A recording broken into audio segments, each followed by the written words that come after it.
Welcome back to our channel. In today's video, we'll delve into different teaching methods and their characteristics. So, let's dive right in. The lecture method, often referred to as the talk and chalk method, is a popular teacher-centered approach where students play a passive role as listeners. In this method, teachers primarily deliver lectures, providing information and knowledge to the students. The lecture demonstration method, commonly used in science and social studies, promotes a more active role for students. Alongside lectures, teachers incorporate demonstrations, discussions, and teaching aids to engage students in the learning process. The question-answer technique is a versatile method that can be used alongside other teaching approaches. It involves 3 stages: assessing prior knowledge at the beginning, ensuring understanding during the session, and reviewing the main points at the end. This technique tests knowledge, encourages critical thinking, and keeps students actively involved. The activity approach emphasizes learning through hands-on experiments and activities. It follows the learning by doing concept, making it particularly suitable for upper primary and secondary stages.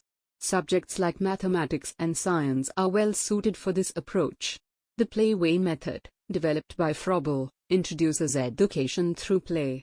It recognizes the importance of incorporating playfulness and fun into the learning process, making it engaging and enjoyable for students.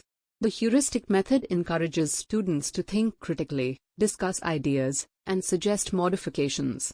It fosters problem-solving and self-discovery, making it a practical approach for subjects such as history, geography, science, and mathematics. The project method involves purposeful and activity-oriented learning. It enriches the curriculum by taking students beyond the classroom walls and engaging them in realistic and experimental activities in a natural setting. The problem-solving method comes into play when students' prior knowledge is insufficient. It involves identifying the problem, formulating hypotheses, conducting experiments, and drawing conclusions. This method enhances critical thinking and problem-solving skills. The inductive method follows a particular to general approach, starting with concrete observations and leading to generalizations. It is a logical and bottom-up approach that encourages students to derive conclusions based on specific observations. On the other hand, the deductive method adopts a general to particular approach. It relies on pre-constructed formulas or concepts to solve specific problems.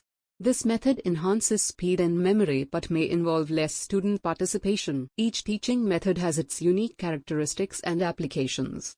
Educators often choose methods based on the subject matter, students' learning styles, and the desired learning outcomes. That brings us to the end of our exploration of various teaching methods. Remember, there is no one-size-fits-all approach, and teachers may employ a combination of methods to cater to the diverse needs of their students. We hope this video has provided you with valuable insights into the different teaching methods used in classrooms. If you found this information helpful, please consider liking and subscribing to our channel for more educational content. Thank you for watching, and we'll see you in the next video.